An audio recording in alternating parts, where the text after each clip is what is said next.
नमस्कार दोस्तों। भारतीय राष्ट्रीय आंदोलन से संबंधित जो महत्वपूर्ण तथ्य हैं उन पर आज हम चर्चा करेंगे। तो भारतीय राष्ट्रीय कांग्रेस की स्थापना 1885 में दिसंबर 1885 28 दिसंबर 1885 गोकुलदास तेजपाल संस्कृत कॉलेज में हुई। होम इसके संस्थापक थे। पहला अधिवेशन मुंबई में हुआ। बंग आंदोलन 1905 की घटना है। बंगाल विभाजन के विरुद्ध में यह आंदोलन चला, जिसमें स्वदेशी मूवमेंट जो स्वदेशी वस्तुओं को अपनाने पर जोर दिया गया, जिसमें स्वदेशी राष्ट्रीय शिक्षा और विदेशी का बहिष्कार करने का ये आंदोलन चला। मुस्लिम लीग की स्थापना की गई 1906 में आगा खां सलीमुल्लाह खां के द्वारा ढाका में। कांग्रेस का विभाजन, जो पहला विभाजन है वो नरम दल और गरम दल में फूट के रूप में सामने आता है सूरत में 1907 में। तो ये घटनाएं याद रखना जरूरी है। इसी के साथ आगे की जो घटनाएं हैं उनमें होम रूल आंदोलन है 1916 का, जिस तिलक और एनिवेसेट ने चलाया था, जो कि आयरलैंड के होम रूल आंदोलन से प्रेरित था। लखनऊ पैक्ट, जिसमें मुस्लिम लीग और कांग्रेस दोनों निकट आ गई थी और दोनों ने साथ साथ चलने का फैसला किया था, दिसंबर 1916 में हुआ था। कांग्रेस तथा मुस्लिम लीग के बीच में समझौता हुआ। मॉन्टेग की घोषणा 20 अगस्त 1917 को हुई, जिसमें भारत मंत्री लॉर्ड मॉन्टेग्यू ने यह घोषणा की थी। आगे चर्चा करते हैं हम रोलेट एक्ट की, जैसे काला कानून भी कहते हैं, जिसके अंतर्गत किसी भी व्यक्ति को संदेह के आधार पर गिरफ्तार किया जा सकता था। न अपील, न वकील, न दलील। इस प्रकार का एक काला कानून था 19 मार्च 1919 में।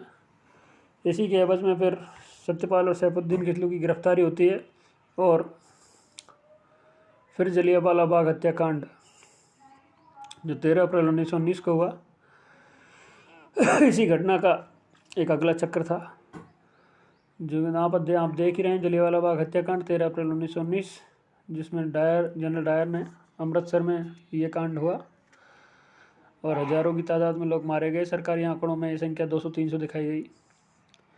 खिलाफत आंदोलन 1920 में शौकत अली और मोहम्मद अली बंधुओं के द्वारा चलाया गया, जो कि तुर्की की खलीफा से संबंधित था, क्योंकि प्रथम विश्व युद्ध को लेकर जो तुर्की अंग्रेजों के खिलाफ खड़ा था, उसके पक्ष में भारतीय मुसलमानों का ये आंदोलन था, जिसमें अंततः गांधी जी भी उतरे और इन दोनों को मिला के असहयोग आंदोलन चलाया गया। हंटर कमेटी की रिपोर्ट, जो जलियांवाला बाग हत्याकांड से संबंधित है, 28 मई 1920 को प्रकाशित की गई। आगे कांग्रेस का नागपुर अधिवेशन है दिसंबर 1920 का, जिसमें असहयोग आंदोलन का प्रस्ताव पारित किया गया। इसी प्रकार से असहयोग आंदोलन जो आरंभ हुआ वो जनवरी 1921 में, और लीडर इसके महात्मा गांधी थे। चोरा चोरी कांड की घटना 5 फरवरी 1922 को गोरखपुर जिले के उत्तर प्रदेश की ये घटना थी, जो एक थाने को 22 पुलिसकर्मियों सहित आग लगा दी गई और वो जिंदा जल गए। तो इसके बाद गांधी जी ने हताहत होकर इस आंदोलन को स्थगित किया। गांधी जी के इस डिसीजन की काफ़ी लोगों ने निंदा की और गांधी को राजनीतिक रूप से अक्षम करार दिया। इसके बाद गांधी जी को गिरफ्तार भी कर लिया जाता है। आगे स्वराज पार्टी की स्थापना 1 जनवरी 1923 को हुई, जिसमें मोतीलाल नेहरू, चित्तरंजन दास थे संस्थापक। HRA हिंदुस्तान रिपब्लिकन एसोसिएशन अक्टूबर 1924, सचिन सान्याल संस्थापक। साइमन कमीशन की नियुक्ति 8 नवंबर 1927 को हुई, सर जॉन साइमन की अध्यक्षता में। 7 सदस्य आयोग का गठन, जिसे श्वेत कमीशन भी कहा जाता है, इसमें एक भी भारतीय सदस्य नहीं था, इसलिए इसका विरोध हुआ और यह 1919 के जो सुधार थे उनकी समीक्षा के लिए आया हुआ आयोग था। साइमन कमीशन 3 फरवरी 1928 को भारत आया और जिसके विरोध में देश भर में प्रदर्शन हुए, काले झंडे दिखाए गए, साइमन गो बैक के नारे दिए गए।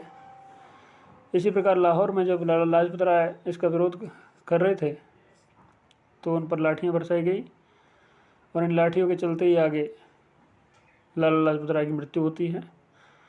फिर बाद में जो लाठी मारने वाला अधिकारी था, सैंडर्स ऑर्डर देने वाला, उसको भगत सिंह बटुकेश्वर दत्त ये क्रांतिकारी गोली से मार देते हैं। नेहरू रिपोर्ट अगस्त 1928, पंडित मोतीलाल नेहरू इसके अध्यक्ष थे। बारदौली का जो सत्याग्रह है अक्टूबर 1928 में गुजरात के किसानों के लगान वृद्धि के विरोध में सरदार वल्लभ भाई पटेल के नेतृत्व में यह आंदोलन हुआ। इसी प्रकार लाहौर षड्यंत्र केस है जो 8 अप्रैल 1929 को ब्रिटिश असेंबली में जो बम फेंका गया था भगत सिंह और बटुकेश्वर दत्त के द्वारा, उस पर चला हुआ केस है। कांग्रेस का लाहौर अधिवेशन दिसंबर 1929 में हुआ रावी नदी के तट पर लाहौर में, जहाँ पर पूर्ण स्वाधीनता की मांग की गई, पूर्ण स्वाधीनता का प्रस्ताव रखा गया और इसी में स्वाधीनता दिवस की घोषणा की गई कि 26 जनवरी 1930 को स्वाधीनता दिवस मनाया जाएगा। यह घटना 2 जनवरी 1930 की है। तो मित्रों, आगे की वीडियो में हम और घटनाओं का जिक्र करेंगे, तब तक बने रहिए मेरे साथ।